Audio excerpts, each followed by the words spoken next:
straight into the gloves today, and just to prove that I have done it, I've just washed the frame and forks and done a bit of tea cutting, a little bit of polishing, touched up some paint. So we're going to shut this for now, and we're going to get into it. I will work with words. My words will come out, hopefully. Good start. Anywho, wow, real good start. There we go. Right, here are all our parts from the disassembly. I've laid them out a bit neater because why not? Now, today, I've got a beer. Good. Except this, sorry Coop, is no good. Awful. Tastes gross. I've been on a low carb kick lately because I lost a few kegs lately, quite a few. And this is keeping me sane, but this particular low carb, awful. So don't recommend. I'm sorry, Coopers. I like your pale, I like your sparkling. It's been a Australian tradition, but that shit is terrible. James Squire Stride, if you're looking for a low carb beer, thumbs up. Thumbs up. Anyway, enough about me being a pisshead.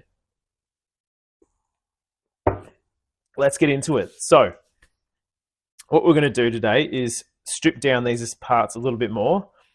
I have been kind enough to replace the degreaser in my Vivace digital ultrasonic cleaner, as it was getting pretty manky because I've used it probably a dozen times and it was getting pretty gross. So time for a new simple green degreaser I use in that one. Just simple green and water, cheapo ultrasonic cleaner. My God. I went on forums when I was looking for an ultrasonic cleaner and people are like, oh, you don't really need one. It's not worth the money. You know, not worth your time, just a good brush, whatever.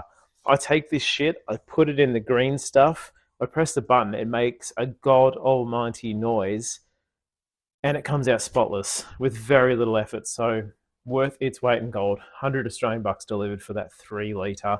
Would love a bigger one, but I was trying to be cheap, so whatever, you get what you pay for, but ace. That ramble was because I'm going to take these apart, and I like to try not to edit these too much, but I'm going to put this in that, and then I'm going to have dinner because that thing, the noise that comes out of it is awful. It's like a banshee wailing. It's awful. So we're going to let that do its thing. I'll have dinner. I'll come back, and then we'll continue with the cleaning. So let's go with that. Now, where are we going to start? It doesn't really matter. Bike's clean. Saddle I took off. I'll give that a clean by hand later. Seat post, I'll do that too. These, I'll take that off. So this ultrasonic cleaner comes with this little tea strainer, which it is. That's all it is, tea strainer. We'll take the biddies off that. If you don't have an ultrasonic cleaner, I guess you could just sit them in degreaser. It probably wouldn't do that much difference. And then give it a good old clean later, because I still go over it with soap and water to get all that degreaser off. Then I rinse it, and then I blow it off with a bit of compressed air. But long story short, we're going to chuck all our small parts that might slip through the basket into this thing, and I'm going to make it look really difficult. I'm going to try my best to make it look absolutely impossible. These were the barrel adjusters of the frame itself. So once again, let's just get as much stuff as we can. You know what? These aren't going to slip through the basket, so let's take them out. Being a little bit silly here.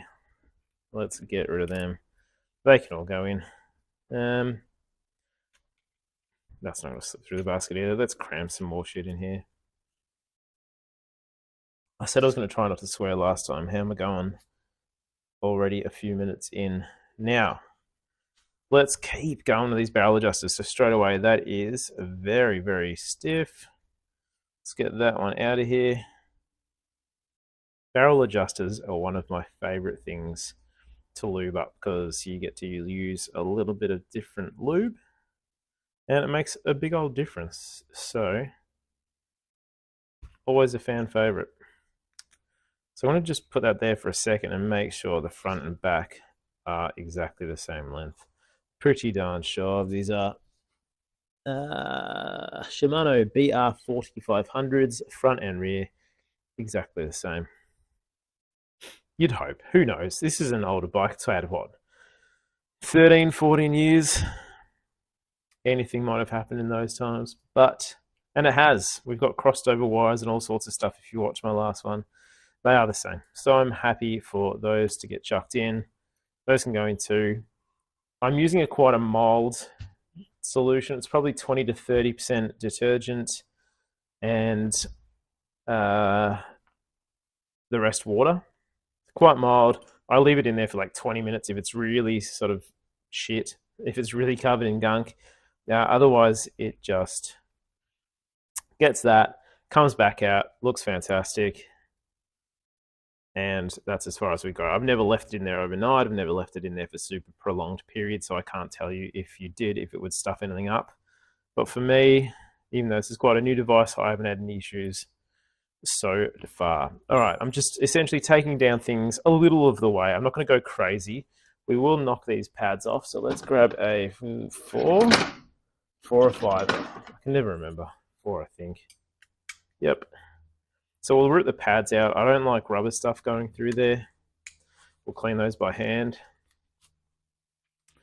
But we will remove them beforehand. The rest of this, I'm more than happy just to chuck it all in. So we'll keep these together for now. And we'll take off all of these. Let me know your thoughts. You're welcome to disagree with me. I'm a pretty opinionated guy. I like to think I'm right most of the time. Happy to be proven wrong, but I'm arrogant that way. Please, let me know your thoughts and I'll tell you to piss off. No, I will listen and I will respect whatever choices you make in life, whether I agree with them or not. Because it's 2024 and there's bigger things to worry about. Now, we're continuing this. It's kind of thinking. So, update. These had Shimano 105 ST-5600 shifters. I'm very well versed in the numbers of many shifters now. The reason being, we had that bodgy left one that had the broken pawl. So that was in the bin. Finding new ones, impossible. Don't make them anymore. Haven't for 14 years. Pretty much this bike came out, they discontinued them. Went to the 5700, which has a different pull ratio. So no bueno there. Then we started looking around. So you've got compatibility. You can either obviously find a secondhand version of the same one, which I found very few on Facebook Marketplace around my area. They looked absolutely cooked, the ones I did find, and they wanted about $100 for a single lever of one that absolutely looked cooked.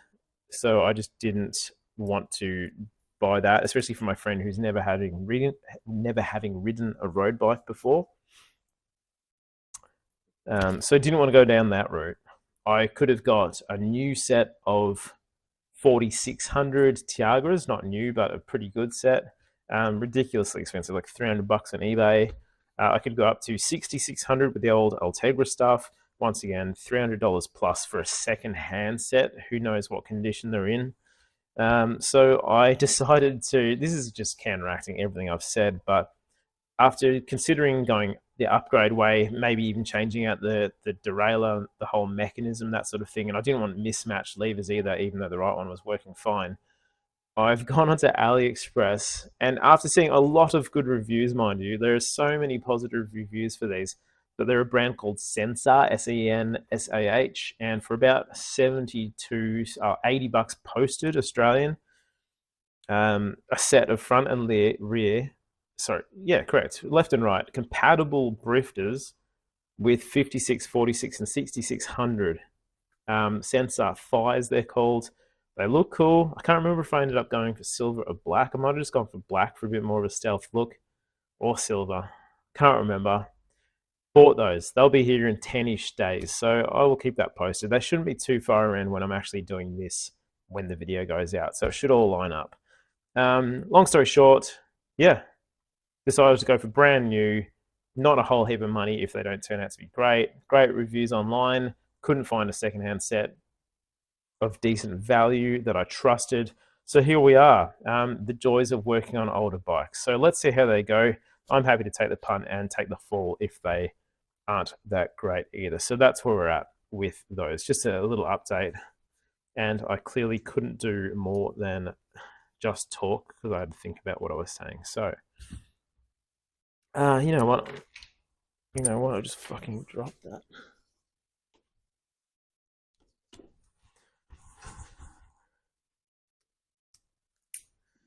What I was going to say, you know what? I'm going to keep that separate. I'm going to keep that attached just so I can keep an eye on. Just done the exact same thing twice and it's fallen into the exact same place twice.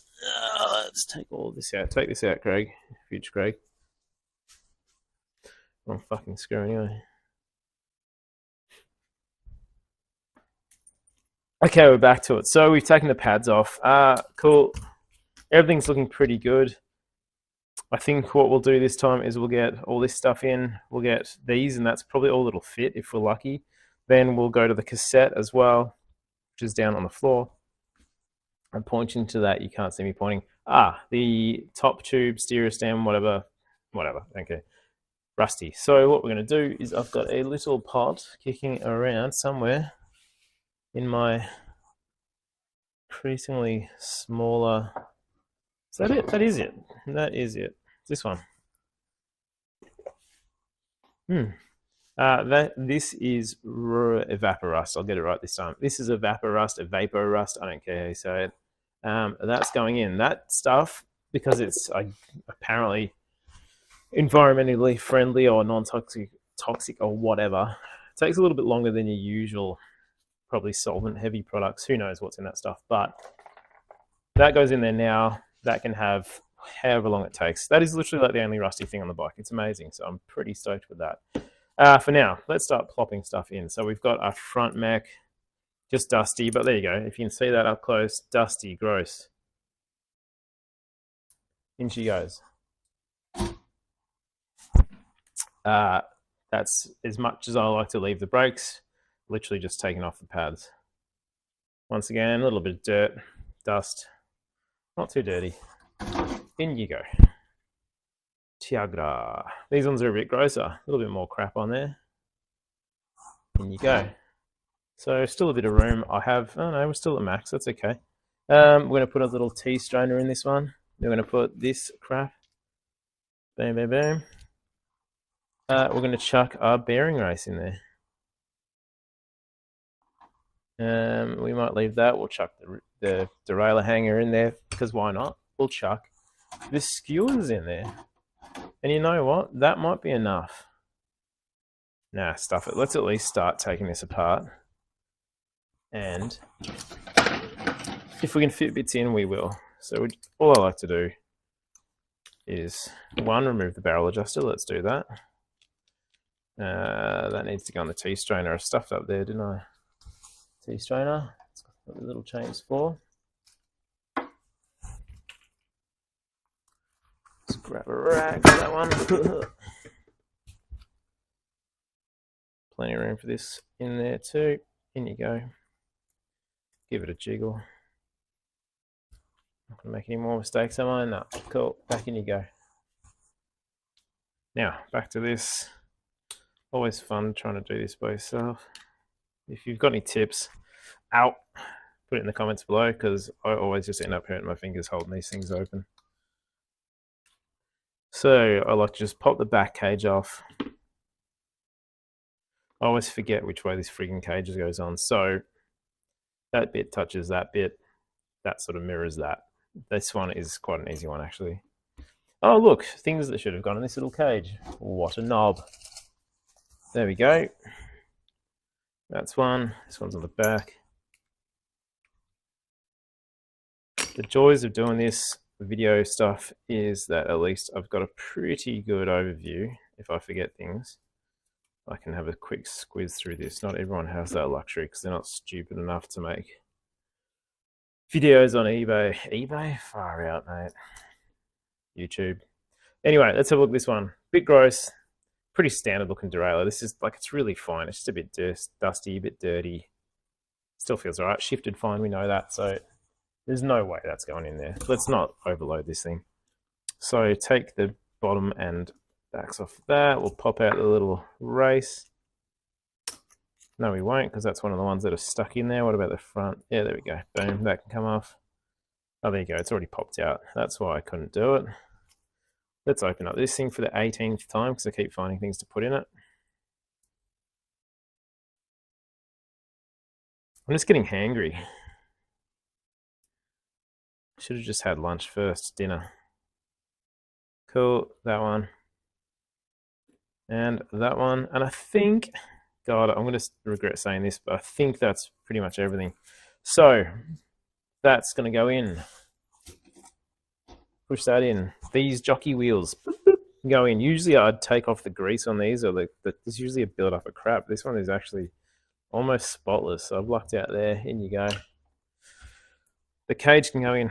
There's always one. You know what? Let's just chuck that in, stuff it. Next time we'll put in this. We'll put in the cassette. We'll put in... no, we'll clean that by hand. We can sit this in here. We might take that apart. I don't know. Yeah, we might take that apart. I think we will. We can give this a good clean up by hand. But for now, let me get this started. I'm going to go have some food and I will come right back. Alrighty, dinner has been had. Taking these out of the box. This will just be a quick cut because I'm going to put the next one in and then go back inside while it finishes. But let's have a look at this. Look at that. Peel that bit of tape off. And these things are just gorgeous. Beautiful. So I will actually clean these up. Look at that. Like, it looks brand new almost. I just love it. Didn't do anything, just put in that. So I'm going to, this one still needs a bit of work. We'll put that one back in, but it mostly just needs a clean, which it'll get anyway. So you know that just needs a hand clean. Everything else looks amazing. So it's going to come out. I'm going to put this back in there after I turned the video off before I finished. That goes in. I took the wheels apart is what I meant to say. So I've got the cassette ready to go here and all the parts of that. So in you go. And yeah, we might have... Oh, no, we're just going to slap this in. Just as is. This is where a bigger one would come in nice. We just got to rotate a little bit. So once again, I'll clean these up. Excuse the noise. Ugh. Alrighty, I've been busy. I have been busy. So it's looking like a bit of a mess, but this one is finished. So let's have a look. And look at that. So good. So I will give that a little clean and me soapy bath here, just to get the degreaser and any last bits of crud off. And I couldn't get that piece right there in, so I'll just clean that bit. And those are just scuff marks on the aluminium, so that's as good as that's going to go. Actually, that probably could, yeah, that could go in a bit longer. We'll give it a quick wipe, is what I'm trying to say. We might just let that one soak a little longer on that side because I did stooge that one a little bit. This arm, like, they just shine so much, it's crazy. Just excites me a lot. Get my basket of goodies out, just dump it straight in there. I know some things slip through the cracks here, so I'm just going to stupidly put my bare hands into here. Alright, so I'm just going to clean these off, but look at that. Without even touching it, just looks bloody awesome. So, I'm going to put this down. What am I talking about? I'm going to wash these off, and then we will come back when I've dried everything and everything is ready for a grease and a put back on. Alrighty, so I'm just finishing drying off this. It's come out beautifully. Give it a clean and blow over. Give it one more blow. Make sure she's dry. Now, so that this video doesn't get too long, and because it makes more sense to do it at another time, I'm going to deal with the brakes, the derailleurs, and that's about it today. That'll go on when I finish truing the wheel, which I'm going to do off camera because that'll take a little minute to get that kink out of it. And it's just time consuming and boring. If you do want to see me true a wheel down the track, I can do that for you guys. But for now, let's just keep it a little bit shorter and sweeter. I've gone over these with my wire wheel on the bench grinder, cleaned up those horrible threads. That's clean. Pedals I've cleaned up Not going to touch, haven't ripped them open because they feel really good. We'll do the quick release skewers. For now, I'm going to put them back together so I don't lose pieces, but rest assured, I will be lubricating those before they go anywhere near a wheel. I quickly chucked the front wheel on the truing stand. It was absolutely perfect, just about.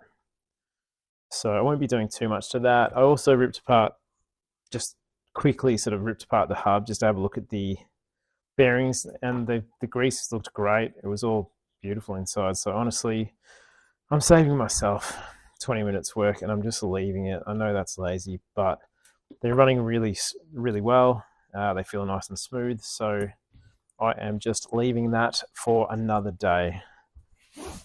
She will obviously bring this bike back to get serviced by me, so I can deal with the fact that I didn't do that at a future date. Now, grease. Ooh, we're a little low on that one. Let's grab all of those.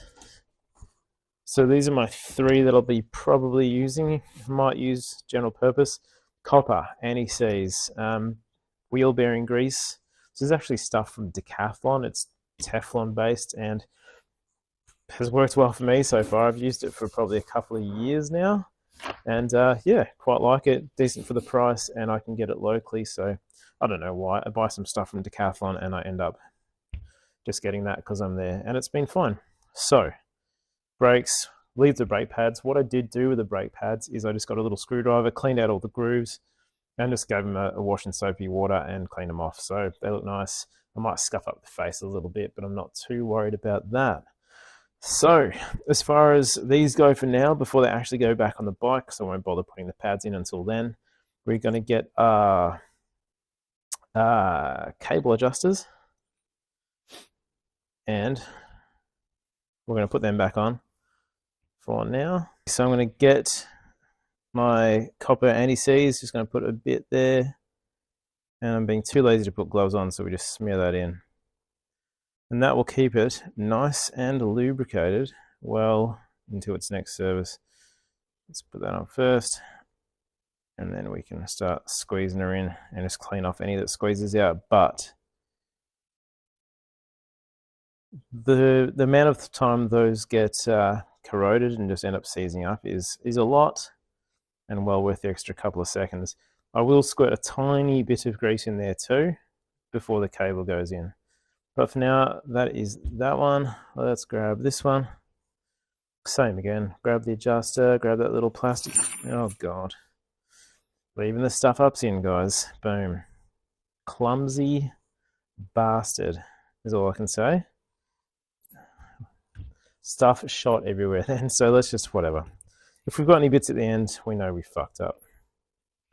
Now, back to it. Going to get rid of most of those parts now, so it should be fine. Just a little bit.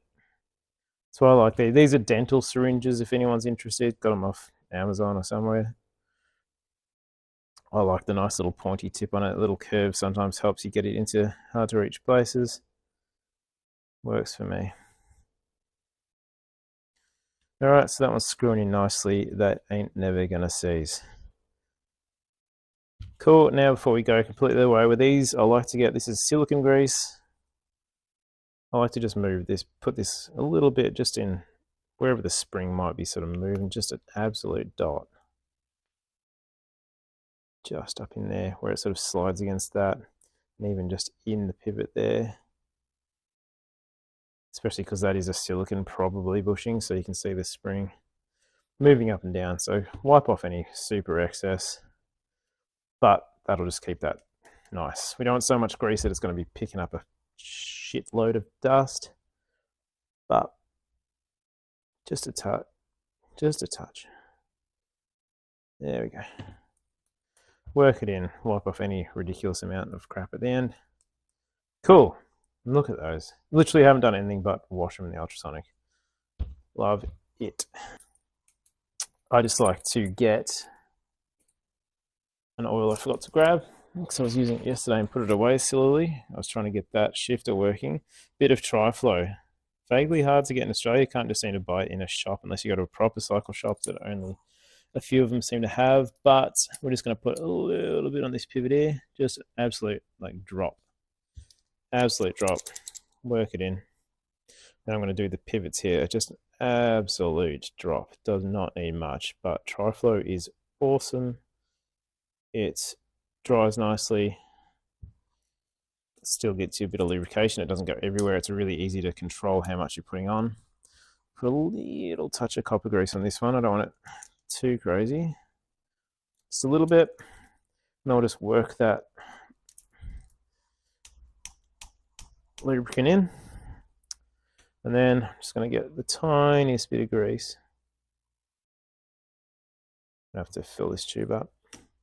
And just smear that into the spring just to keep it nice and fresh. But it's not so much just going to gunk up. Give it a work in. Beautiful. That one's good to go. Put that aside. And last but definitely not least, where is my thread locker? There it is. Got some. I like to use Loctite 243 for most things. Does the job. It's not too tight.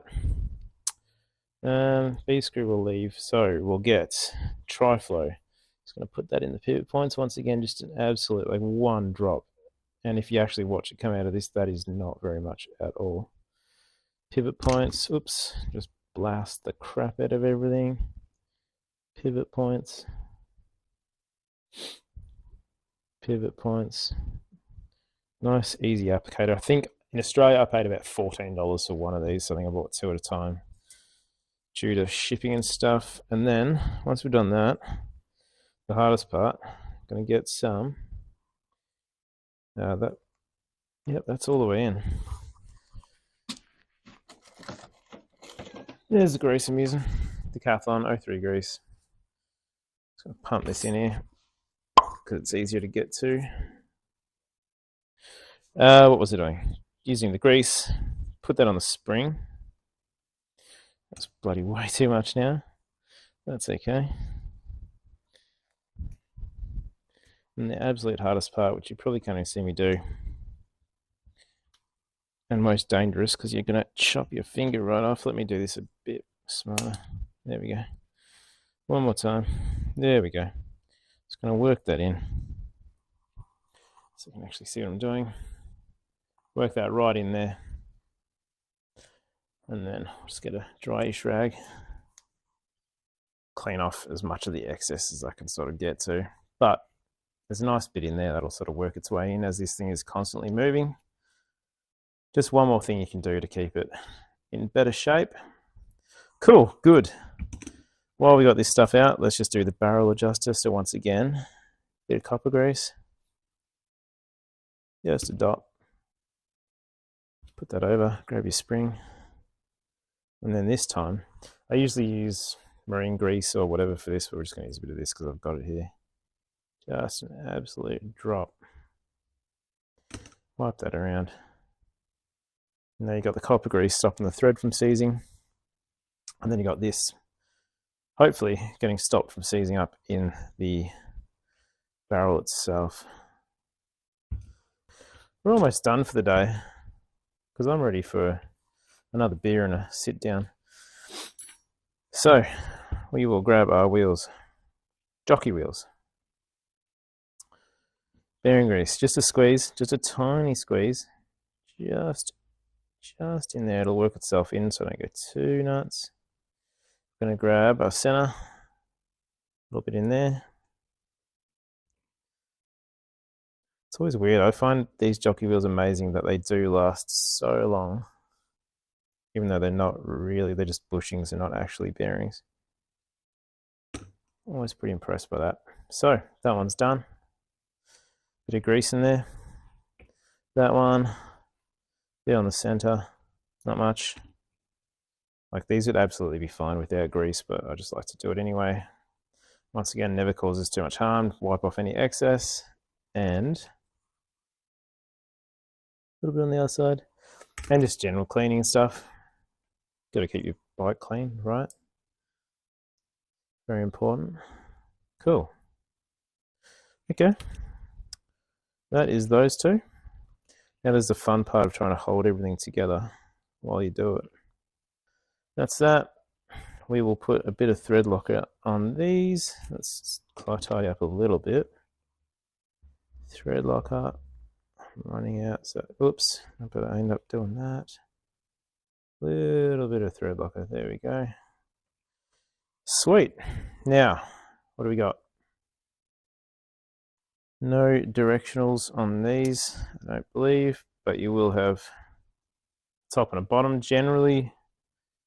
This one's marked as G pulley, so you know that one goes near the top. So generally, if you take them off and you forget, a lot of the Shimano ones are marked with G pulley and nothing. G pulley is your guide pulley. That's what the G stands for. That goes up the top. It's the one closest to the cassette or freewheel because it guides the chain onto the cassette. So kind of makes sense. We know that this goes that way because I remembered. Try not to be a super dum-dum today. That one goes right in there. Come on, buddy. I can't say it's a long day every day. Even if it is, sometimes I'm just a bit shit. Okay, that's most of the way in. Get our other one over the top. Find our pre-Loctited screw. There you go. I generally don't go for a torque on these. I just sort of go with feel. Make it nice and tight. Doesn't have to be crazy. It's not like there's mad forces holding these together, but nice and tight. Tight enough. Unfortunately, you do just get a feel for these after a while. Okay, so we've got a bit of grease in there, lubed pivot points. Barrel adjuster is 2 types of grease just to be fancy. Creased pivot points, blah, blah, blah, blah, blah, blah, blah, blah, blah. It's done. It's done. It's done. I'm done for the night. Let's call it there. Next video, I will have trued the wheels. They are down here. And we'll be getting the bike back together. That's long and short of it. Hopefully, the shifters would have come, but if not, I might just do a part build video where we slap as much as we can on. Other than that, thank you so much for watching. Please give me any comments, suggestions. I'm new to this. I'm new to doing it this style. So please, if you'd like to hear me waffle on more, if you'd like to hear me waffle less, if you'd like me to describe more of what I'm doing, keeping in mind that I am an amateur, even though I've done this for 10 plus years, it's very much self-taught / YouTube taught. So anyway, happy to share whatever I can. If you want to just yell at me and call me names, that's fine too. I've got a thick skin. So anyway, thanks so much for watching. If you do enjoy what I do, please consider supporting the channel on my Buy Me a Coffee page or my 9livesrides.com page. Links in the description below. But for now, thank you so much for watching, and we'll see you shortly.